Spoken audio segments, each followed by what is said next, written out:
The morning fog rolled off the harbor as Tony arrived at Riverside Fish Market, just like he had every day for the past 15 years. His old pickup truck coughed to a stop in the same parking spot, the one closest to the dumpster that nobody else wanted. He didn't mind. Tony had learned long ago that wanting things others didn't want kept life simple. At 45, Tony looked older than his years. His hands were rough and weathered from handling ice and fish all day, and his back had a slight hunch from bending over display cases. His thick accent made every word sound like it was swimming upstream, and when he got excited or nervous, his English would tangle up like fishing nets left too long in the sun. The market was already buzzing with activity. Joe from the seafood counter next door was setting up his display of shrimp, arranging them in perfect rows like little pink soldiers. Across the way, Mrs. Patterson was polishing her scales for the third time, because customers trusted a clean scale more than a dirty one, she always said. Tony pulled his white apron over his head and tied it around his waist. The fabric had seen better days, stained with years of fish juice and salt water that no amount of bleaching could completely erase. He looked at his reflection in the glass door of the freezer and ran a hand through his thinning hair. Another day, another dollar, as they said. The first customers wouldn't arrive for another hour, but Tony liked to get his display ready early. He arranged the ice carefully, making sure it was level and smooth.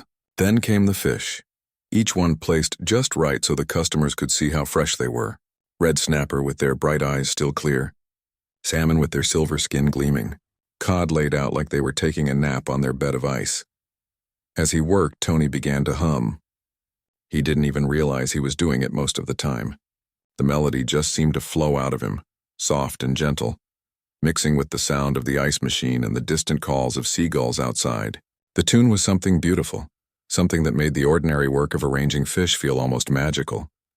"There goes tone-deaf Tony again," laughed Pete from the meat counter. Pete was 28 and thought he knew everything about everything. "What's that supposed to be, Tony?"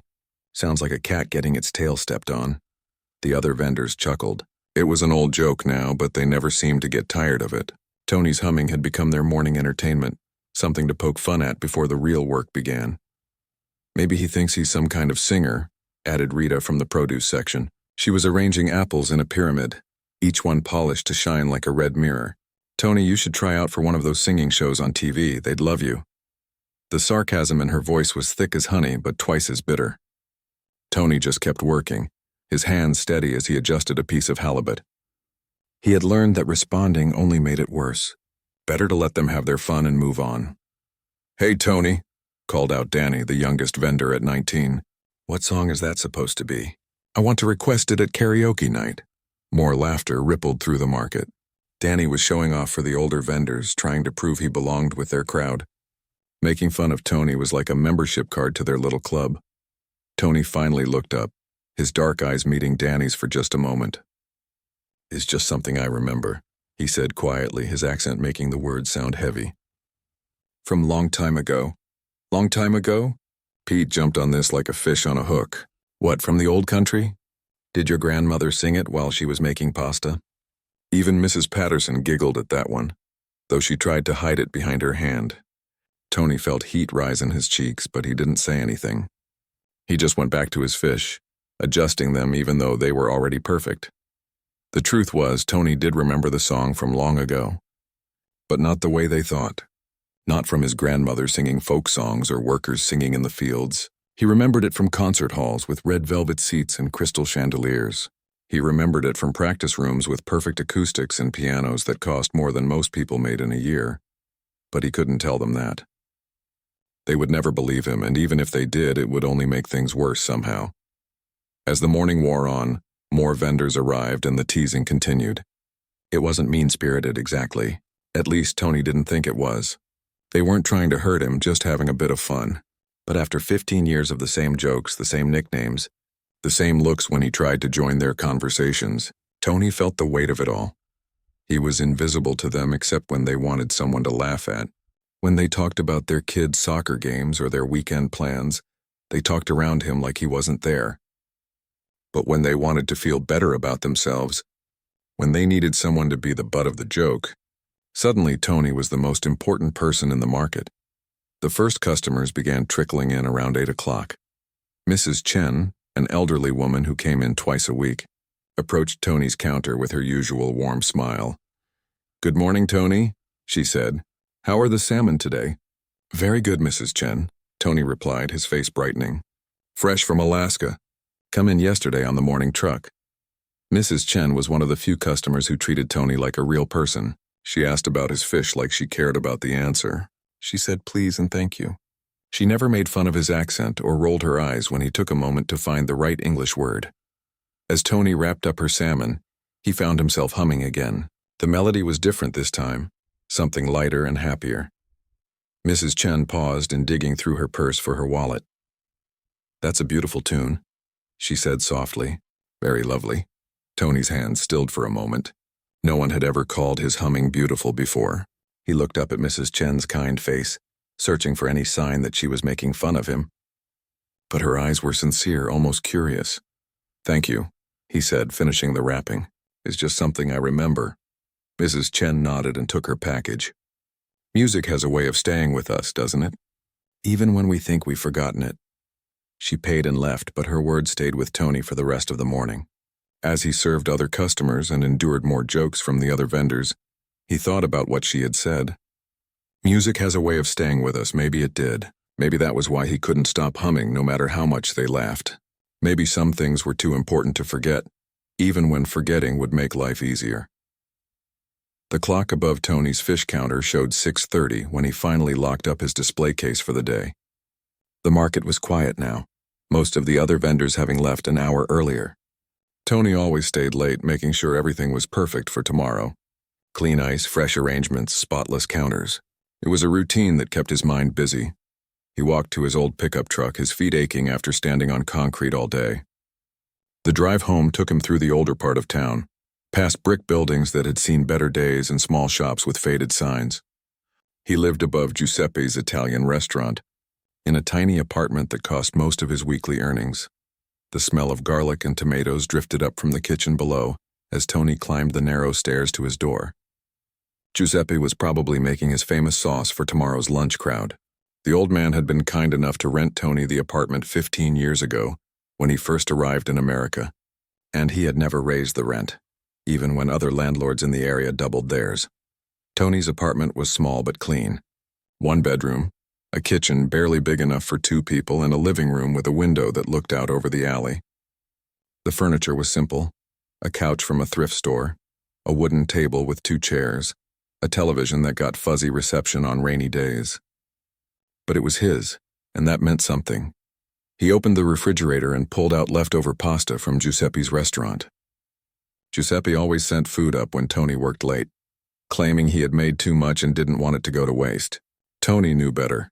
Giuseppe was just too proud to admit he was being kind. While his dinner heated in the microwave, Tony walked to his bedroom and opened the small closet. Behind his work shirts and pants, pushed to the very back, was an old shoebox.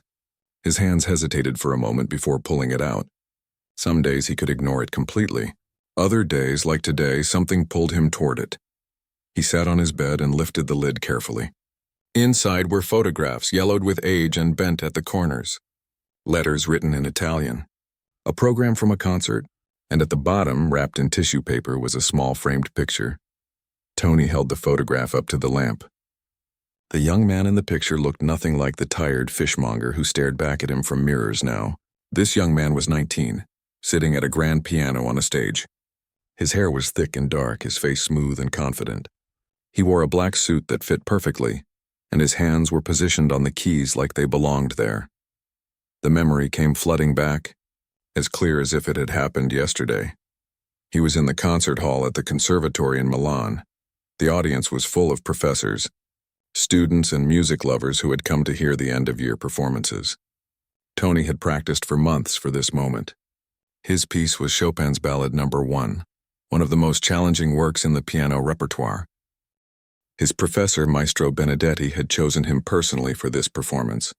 "Antonio," he had said, using Tony's full name the way only his music teacher did, "you have something special, something that cannot be taught. When you play, people don't just hear music, they feel it." That night on stage, Tony had felt like he was flying. Every note was perfect, every phrase exactly where it needed to be. The piano responded to his touch like it was part of his own body. When he finished, the silence lasted for 3 heartbeats before the applause erupted. People stood up. Some wiped their eyes. Maestro Benedetti nodded from the wings, his stern face showing something that might have been pride. After the performance, a man in an expensive suit had approached Tony. He was from the Royal Academy in London, he said. They had heard about the young Italian pianist who played with such passion. Would Antonio be interested in an audition? A full scholarship was possible for the right candidate. Tony remembered walking home that night feeling like the whole world was opening up before him. London, then maybe Vienna or New York. Concert halls filled with people who understood music the way he did. A life surrounded by beauty and art, and the thing he loved most in the world. The microwave beeping brought Tony back to the present. He looked down at the photograph in his hands and felt the familiar ache in his chest. That young man with his dreams and his talent seemed like a different person now. Someone from a story he had heard once but never really lived. He put the photograph aside and picked up one of the letters. It was from his mother, written in her careful handwriting. The letter was 23 years old, but Tony could still smell the faint scent of her perfume on the paper. "My dear Antonio," it began, "I hope your studies are going well. I am so proud of my son, the musician. Your papa talks about you every day to anyone who will listen. My boy will play in La Scala someday," he says. "You wait and see." Tony closed his eyes. His father had been so proud. Paolo had worked double shifts at the factory to help pay for Tony's lessons in sheet music. He had never complained, never suggested that maybe his son should choose a more practical career. Even when money was tight, even when the roof needed fixing or the car broke down, Paolo found a way to keep Tony's dream alive. The call had come on a Tuesday evening in March. Tony was practicing in one of the conservatory's small rooms when another student knocked on the door. There was a phone call for him in the office, emergency. His father's heart attack had been sudden and massive. By the time Tony caught the first train home, Paolo was already gone. His mother met him at the door of their small house, her face swollen from crying. "What am I going to do?" she had whispered, falling into Tony's arms. "The bills, the house payment, your sister's school fees. How am I going to manage without him?" Tony had held her while she cried, his own dreams crumbling like old paper in his hands. His younger sister Carmen was only 16 and still in school. His mother had never worked outside the home. The insurance money wouldn't last long, and there were debts Paolo had hidden to keep from worrying the family. The decision should have been harder than it was. But as Tony looked around the house where he had grown up, at his mother's desperate face and his sister's frightened eyes, he knew there was really no choice at all. He withdrew from the conservatory the following week. Maestro Benedetti tried to change his mind. "Antonio, you cannot throw away this gift," the old teacher had pleaded. "Your father would not want you to sacrifice everything." But Tony knew better. His father would want his family taken care of no matter what it cost. That's the kind of man Paolo had been. Tony sold his piano, the old upright his parents had bought him for his 14th birthday. He used the money to buy passage to America, where his uncle had promised him work in the fish markets. America was the land of opportunity, people said. Maybe he could start over, make enough money to send for his mother and sister once he was established. That was 25 years ago. His mother had died 8 years later, before Tony could afford to bring her to America. Carmen had married a good man and stayed in Italy. They exchanged Christmas cards now, and sometimes she sent pictures of her children, Tony's nieces and nephews he had never met. Tony put the letters back in the box and wrapped the photograph carefully in its tissue paper. His dinner was cold now, but he ate it anyway, tasting nothing. Outside his window, the city hummed its evening song of traffic and distant voices. Sometimes, in the quiet moments before sleep, Tony wondered what would have happened if he had been selfish. If he had stayed in school, auditioned for London, become the concert pianist Maestro Benedetti thought he could be. But the wondering never lasted long. Family came first. That's what his father had taught him, and some lessons were too important to forget. 3 weeks before the annual Riverside Community Festival, colorful banners started appearing throughout the neighborhood. Red, white, and blue streamers hung from streetlights and shop windows filled with handmade posters advertising the event. Tony watched the preparations from behind his fish counter, the same way he had for the past 15 years. The festival was the biggest event of the year in their part of town. Local businesses set up booths selling everything from homemade jewelry to funnel cakes. Children got their faces painted and rode on a small carnival ride that came in on a truck. But the heart of the festival was always the entertainment stage, where local singers, dancers, and musicians performed throughout the day. "You going to the festival this year, Tony?" asked Rita from the produce stand, though her tone suggested she already knew the answer. Tony shrugged, arranging some fresh cod on ice. "Maybe," he said, though they both knew he would probably spend the day at home listening to the distant music from his apartment window. He never fit in at community events. People were polite enough when they saw him, but he always felt like an outsider looking in.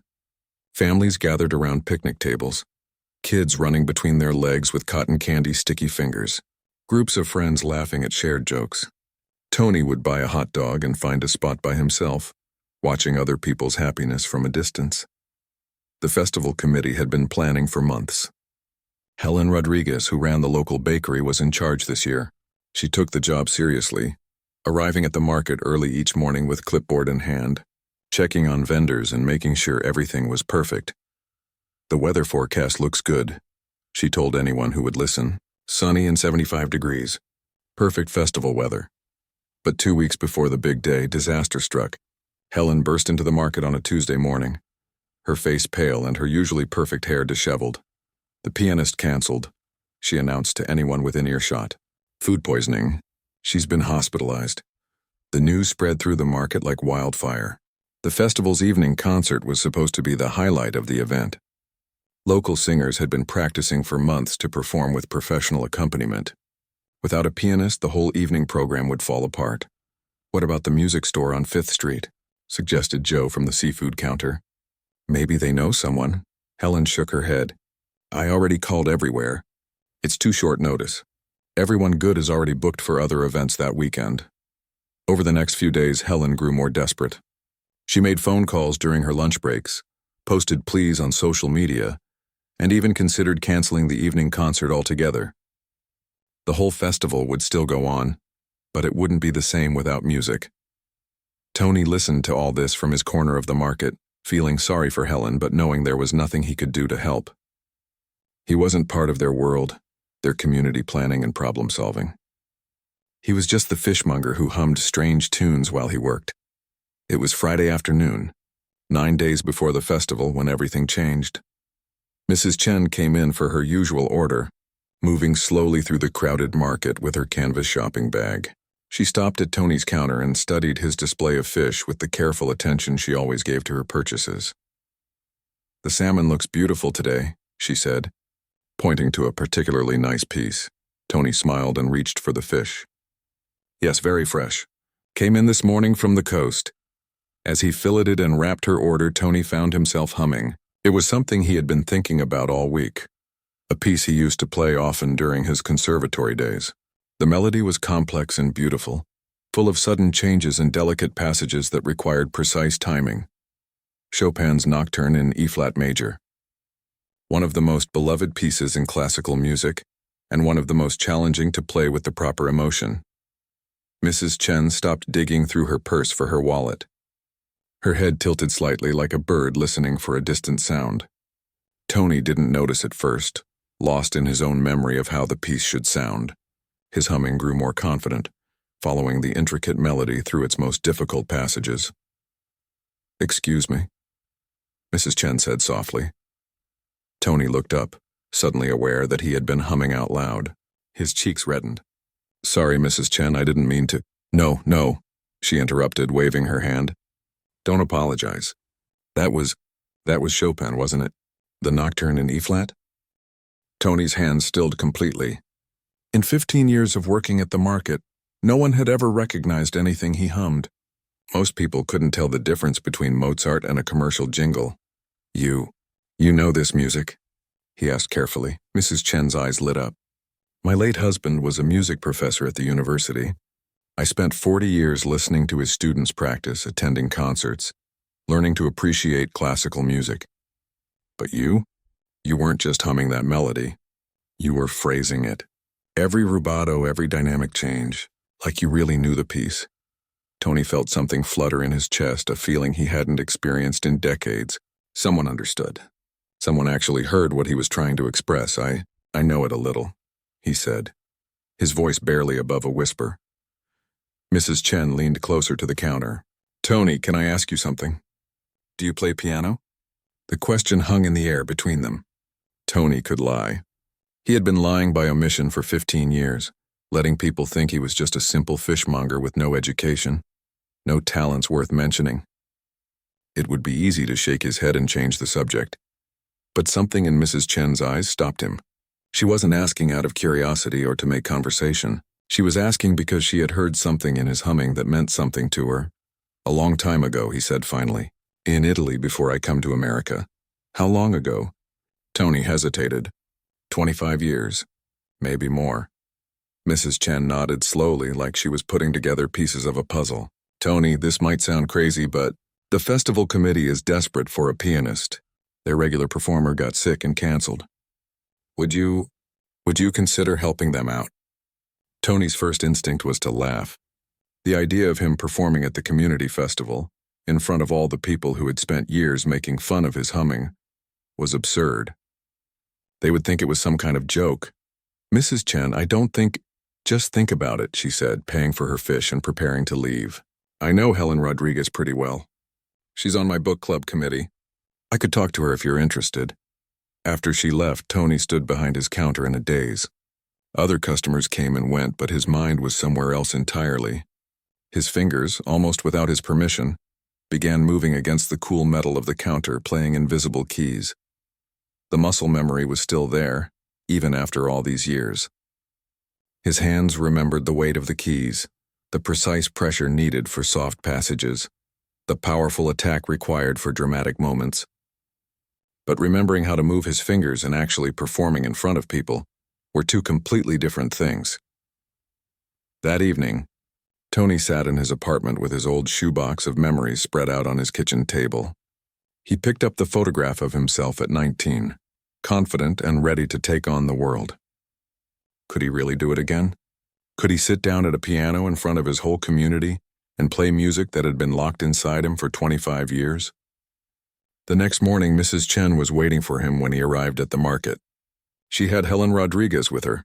Tony, Helen said, extending her hand. Mrs. Chen tells me you might be able to help us with our little problem. Tony looked back and forth between the two women. Helen seemed friendly but skeptical, like she was humoring Mrs. Chen rather than taking the suggestion seriously. Which was fair, Tony thought. From her perspective, the weird fishmonger who hummed off-key was hardly an obvious solution to her musical emergency. I'm not sure I'm what you're looking for, Tony said carefully. Helen's smile was polite but strained. Well, at this point, we're willing to consider any option. The festival is in 8 days and we're running out of time. Mrs. Chen seems to think you have some musical background. Tony glanced at Mrs. Chen, who nodded encouragingly. I studied piano. Long time ago, but yes. Any performance experience? The conservatory concert hall flashed through Tony's mind. The standing ovation. The man from the Royal Academy. Another lifetime ago. Some, he said. Helen looked like she was trying to solve a difficult math problem. Would you be willing to audition? Nothing formal, just play something for the committee so we can see if it might work. Tony's mouth went dry. An audition? Just like old times, except this time the stakes felt even higher. These people knew him as the fishmonger they made fun of. If he failed, the mockery would never end, but if he succeeded, when? He heard himself ask, tomorrow afternoon? There's a piano in the church basement where we hold our committee meetings. Would 2 o'clock work for you? Tony nodded before he could change his mind. Yes, 2 o'clock is good.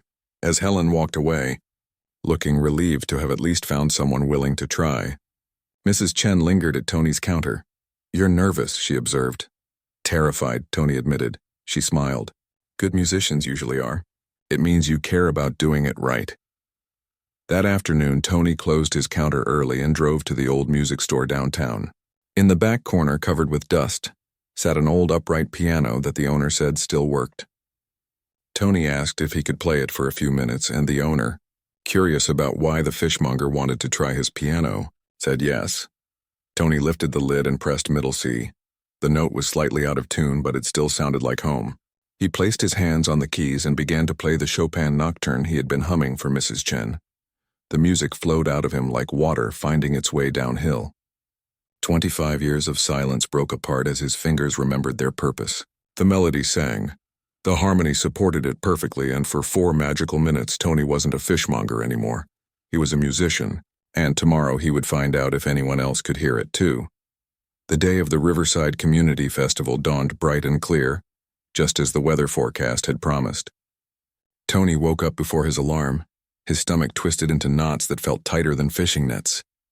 He had barely slept, spending most of the night staring at the ceiling and wondering what he had gotten himself into. The audition 3 days ago had gone well. Helen and the other committee members had been politely surprised when Tony sat down at the old church piano and played a simple Bach piece. Nothing too fancy, nothing that would show off, just enough to prove he could handle basic accompaniment duties. "Well," Helen had said afterward, "you certainly know your way around a piano. We'd be happy to have you help us out." But now, looking out his apartment window at the festival banners fluttering in the morning breeze, Tony wondered if he had made a terrible mistake. Playing for 3 committee members in an empty church basement was one thing. Performing in front of hundreds of people, including all the vendors from the market who had spent years making fun of him, was something else entirely. Tony showered and dressed carefully, choosing his best shirt and the one pair of dress pants he owned. They were old but clean, pressed the night before with the ancient iron he kept in his bedroom closet. He looked at himself in the bathroom mirror and saw a nervous 45-year-old fishmonger trying to pretend he was something he wasn't. The festival grounds were already busy when Tony arrived at 10 o'clock. Families strolled between booths selling handmade crafts and local honey. Children ran between the carnival games, their laughter mixing with the calls of vendors hawking everything from kettle corn to hand-knit scarves. The smell of barbecue and funnel cakes drifted through the warm air. Tony made his way to the main stage where workers were setting up sound equipment and arranging folding chairs for the audience. In the center of the stage sat an old upright piano, the same one they used every year. It wasn't much to look at, with scratches on its dark wood case and keys that had yellowed with age, but Helen had assured him it was tuned and ready. "Tony!" Helen waved him over from where she was directing the sound technicians. "Thank goodness you're here.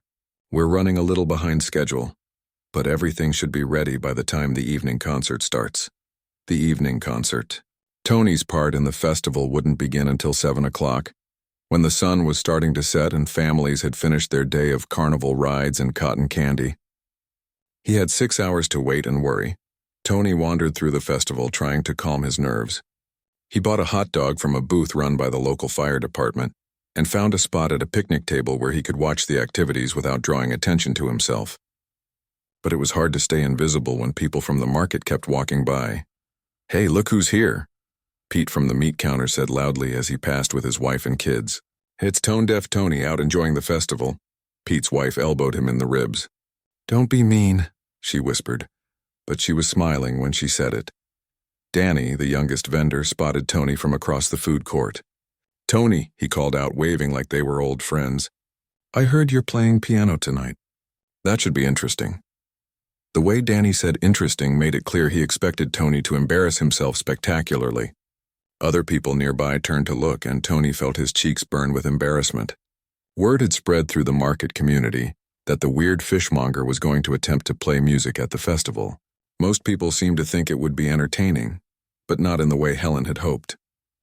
As the afternoon wore on, Tony's anxiety grew worse. He tried to practice on the festival piano, but there were always people around, setting up chairs or testing microphones. Every time he sat down at the bench, he felt eyes on him, people wondering what the fishmonger thought he was doing. By 6 o'clock, the main performance area was filling up with families. Children sat cross-legged on blankets while their parents claimed spots in the folding chairs. The local high school choir had performed first, followed by a folk singer with a guitar. Now it was time for the main event, the evening concert featuring local vocalists with piano accompaniment.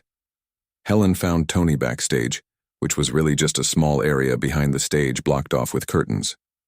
"You ready?" she asked, though her voice suggested she was as nervous as he was. Tony nodded, not trusting himself to speak. His hands were shaking, and he wiped them on his dress pants for the 10th time in 5 minutes. "Remember, just follow along with the singers. You have the sheet music for all their songs. Don't worry about being perfect, just do your best." Helen introduced him to the evening's vocalists, 3 women from the community choir who had been practicing for weeks. They were friendly but clearly concerned about performing with an unknown accompanist. One of them, a woman named Patricia, who taught at the elementary school, pulled Tony aside. "I don't mean to be rude," she said quietly, "but are you sure you can handle these arrangements? Some of them are pretty complex."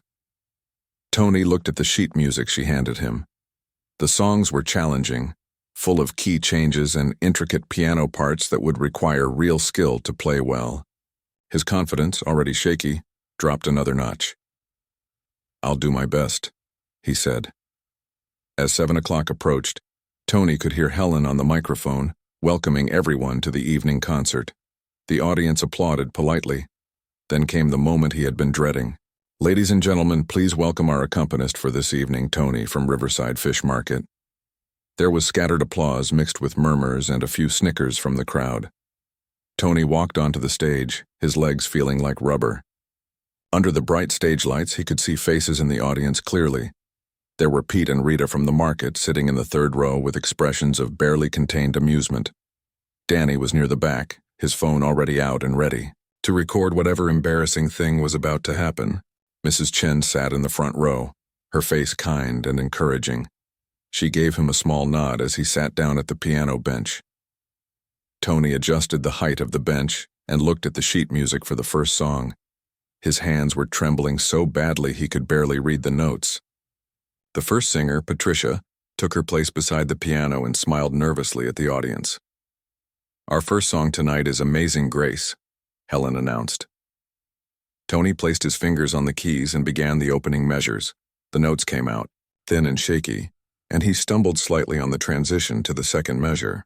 Patricia began singing, her voice strong and clear, but Tony could tell she was worried about whether he could keep up with her. The song went reasonably well, though Tony made several small mistakes that made him wince. The audience applauded, politely when it ended, the kind of applause people give when they're trying to be encouraging but aren't really impressed. The second song was more challenging, and Tony's nervousness made his playing stiff and mechanical. He hit most of the right notes, but there was no feeling in the music, no soul. It was the kind of accompaniment that did its job without adding anything special to the performance. By the 3rd song, Tony could see disappointment in Helen's eyes and frustration on Patricia's face. The audience was getting restless, and he heard someone in the back say, "This is painful to watch." That's when something inside Tony snapped. He had spent 25 years hiding who he really was, letting people think he was just a simple fishmonger with no talents worth mentioning. He had endured their jokes and their mockery, telling himself it didn't matter what they thought. But it did matter. It mattered because music mattered, and music deserved better than what he was giving it right now. As the 4th song began, Puccini's O mio babbino caro, Tony made a decision. He stopped trying to just get through the accompaniment safely. Instead, he began to play the way he had been taught 25 years ago in Milan, the way Maestro Benedetti had trained him to play, with passion and precision and complete commitment to the music. The change was instant and dramatic. The piano suddenly came alive under Tony's hands, the melody singing out clear and pure while the accompaniment danced around it like water over stones. The singer, startled by the transformation, rose to meet the challenge, her voice soaring with new confidence and emotion. The audience fell completely silent. Even the children stopped fidgeting. Tony's fingers moved across the keys with the grace and power that had once made professors weep and audiences rise to their feet. Every note was exactly where it needed to be, every phrase shaped with the understanding that came from years of study and natural talent that couldn't be faked or taught. When the song ended, the silence stretched for 3 heartbeats. Then someone began to clap, slowly at first, then faster. Others joined in. Soon the entire audience was on their feet, applauding with the kind of enthusiasm usually reserved for professional concerts. Tony looked out at the crowd and saw faces he had never seen before. Pete from the meat counter had his mouth hanging open in shock. Rita was wiping tears from her eyes. Danny had put his phone away and was clapping as hard as anyone. Mrs. Chen was beaming at him from the front row, her eyes bright with something that might have been pride. For the first time in 25 years, Tony felt like himself again. Not the fishmonger everyone mocked, but the musician he had always been, hiding beneath layers of fish scales and resignation. The fishmonger everyone mocked had just reminded them all that you never really know who someone is until you give them a chance to show you. The applause seemed to go on forever. Tony sat at the piano bench, his hands still resting on the keys, hardly believing what had just happened. The same people who had spent years calling him tone-deaf Tony were now cheering for him like he was some kind of miracle they had never expected to witness. When the clapping finally died down, Helen took the microphone with a stunned expression on her face. "Well," she said, her voice shaky with emotion, "I think we can all agree that was absolutely magnificent. Tony, where on earth have you been? Hiding that talent?" Tony stood up slowly, his legs still unsteady. He looked out at the crowd, seeing faces that looked completely different than they had an hour ago. These weren't the people who mocked his humming or treated him like he was invisible. These were people who had just heard something beautiful and were grateful for it. "Thank you," he said simply, his thick accent making the words sound even more heartfelt. As Tony walked off the stage, people rushed toward him. Mrs. Chen was the first to reach him, her eyes bright with tears. "That was extraordinary," she said, taking his rough, fish-scented hands in her small ones. "Your teacher in Italy would be so proud." Before Tony could respond, Pete from the meat counter appeared at his elbow. Pete, who had called him tone-deaf Tony just that morning, now looked embarrassed and amazed all at once. "Tony, man, I had no idea," Pete said, shaking his head.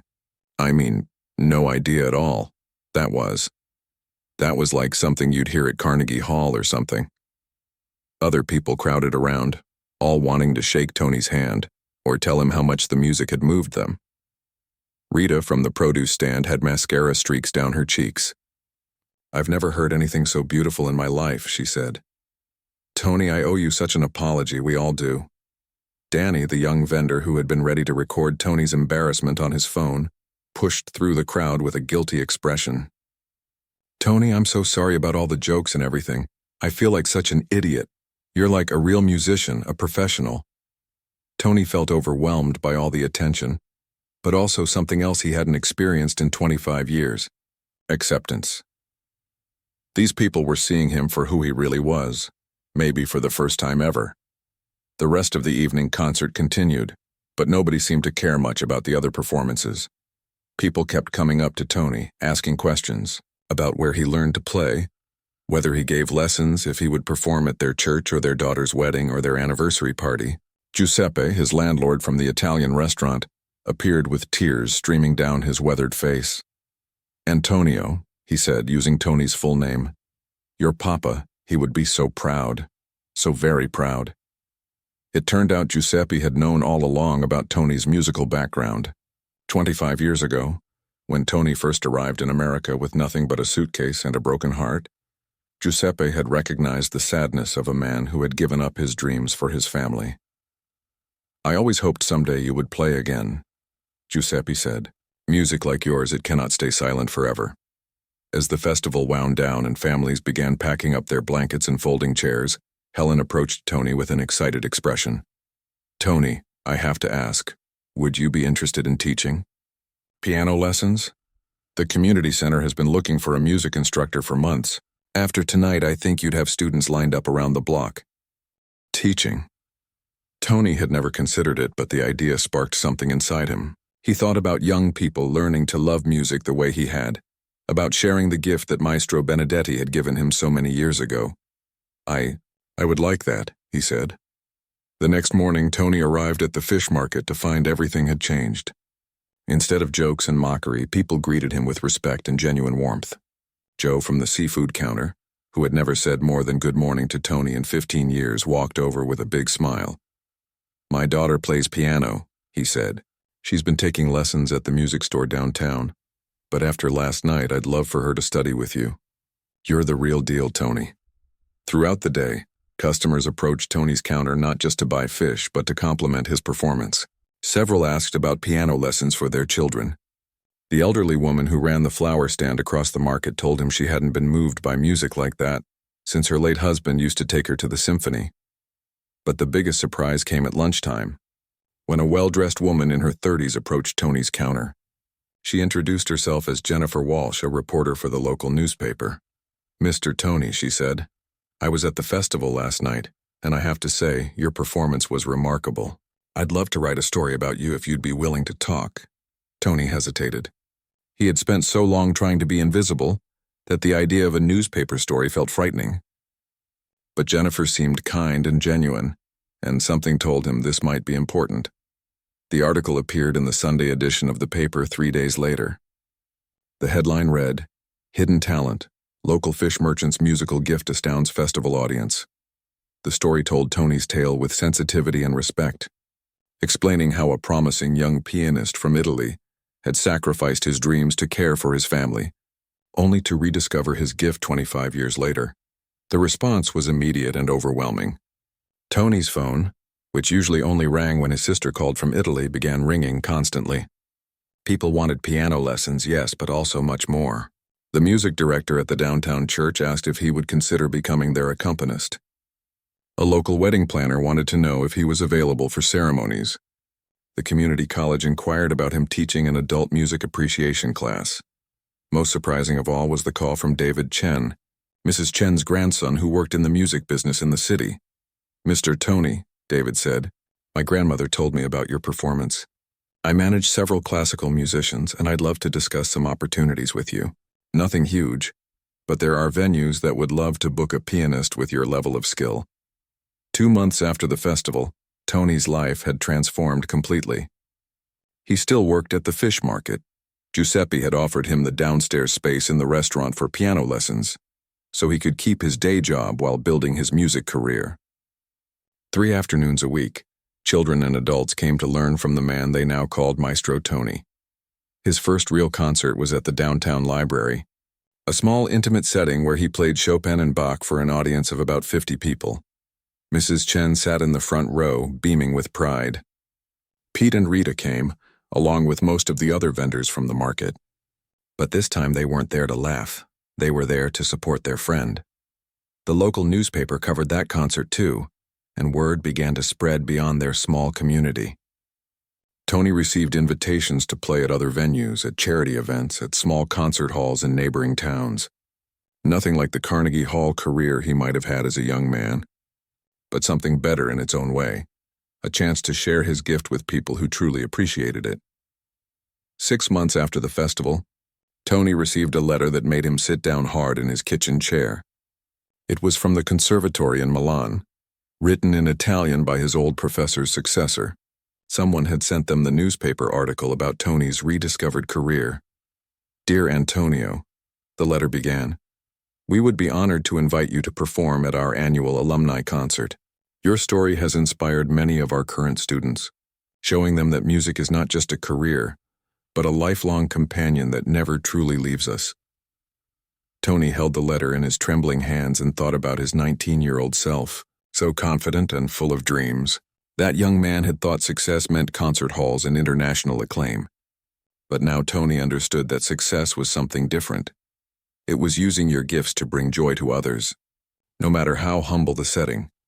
The fishmonger everyone mocked had become the musician everyone respected. But more than that, he had become himself again, the person he was always meant to be, beneath the fish scales and the years of silence. Every morning when Tony arrived at the market, he still hummed while he arranged his fish on ice. But now, instead of mockery, his melodies were met with smiles and requests. "Play that beautiful piece from last Sunday's concert," Mrs. Chen would say. "My daughter has been practicing the song you taught her all week," Joe would tell him proudly, and Tony would hum a little louder, a little more confidently, sharing his music with a world that had finally learned to listen. Sometimes the most extraordinary gifts come wrapped in the most ordinary packages, and sometimes it's never too late to unwrap them.